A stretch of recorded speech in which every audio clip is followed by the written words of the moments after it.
Hi everyone, I'm Jason Calderon from BHR, and I am honored to be here with you guys at BBYO's International Convention. I'm especially honored to be here with the Stern and Schlussel family, Andrew Stern, who's a Holocaust survivor, and his daughter and granddaughter. So, just as a kind of first question, how are you guys enjoying your BBYOIC experience so far? Unbelievable, outstanding. Um, we talked to each other about how we're blown away by the enthusiasm of the place, by the camaraderie. It's really quite something. It's our first time being at any event like this. What about you guys? I'm completely blown away. The powerful nature of the community that is here, being in a room with 3,200 Jewish teens is, I mean, I feel changed forever for sure. Yeah, I just feel a community. I just feel like so welcomed in. And the second I stepped foot in, just being around all these Jews that I connect with, I just felt like it was a really good, I knew it was going to be a powerful experience, and it has been so far.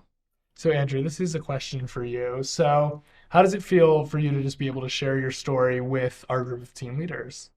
Well, it first is a privilege to be here, and therefore a privilege to be able to share my story and to share the fact that both my daughter and my granddaughter have the ability to share not only my story, but my parents' story to others. And that's really why we're here, is to spread that there's a way to give over those stories because, as I said, in 10 to 20 years, there won't be any more survivors left.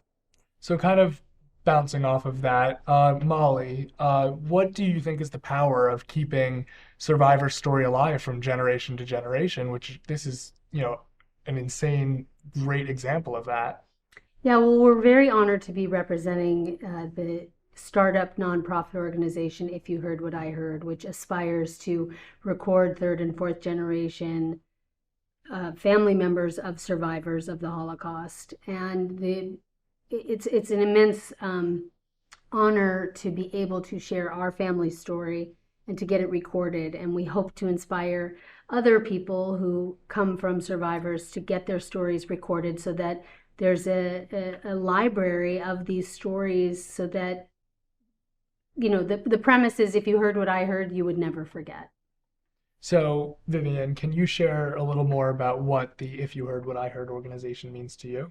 Yeah, so it's a really special organization for me because I was talking to some people today about how the fact that it kind of made me feel like I had a purpose to do something in relation to the Holocaust, because I always knew that my grandfather was a Holocaust survivor, but that was pretty much what I told people. And now now I had an opportunity to share his story, and I was taking an active role in never no, in never forgetting. And so I think that what this organization does and what it means to me is that it's kind of including in all the generations of people and having this memory be everlasting. And so I just thought that was really cool. And finally, this is my last question, and any of you can answer it. As Jewish team leaders, we are all working in our communities to combat anti-Semitism, combat people that claim that the Holocaust didn't happen. What would be your advice to, make sure that survivor stories are heard and to make sure that we can put these, rumors and anti-Holocaust speech to bed?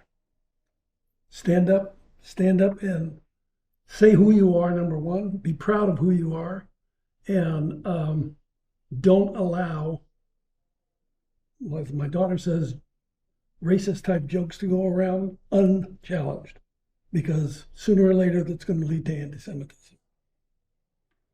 Yeah, I think one of the most important lessons that I've learned is speaking to my father about what my grandparents' life was like before the war. And they were, middle class, thriving members of society. It didn't happen overnight. It was slow growth like a virus. And so to me, it's so important that when people see it or hear it, hear a racist joke, hear an anti-Semitic joke, hear a misogynistic joke, hear an anti-LGBTQ joke, to challenge it, to not allow it, and to speak up and to really be proud of whoever you are, really to find the pride in who you are and stand up for who you are and speak out against things that are against who you are.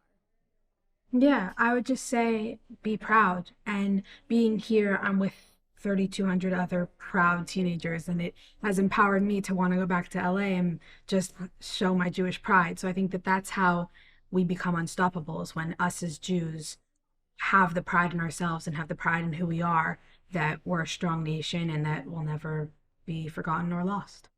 So thank you guys so much for joining us on this interview, and thank you guys so much for continuing to tell the stories of survivors, because the importance of hearing stories directly from survivors can never be understood. And thank you for the opportunity. Thank Yes, you. thank you so much.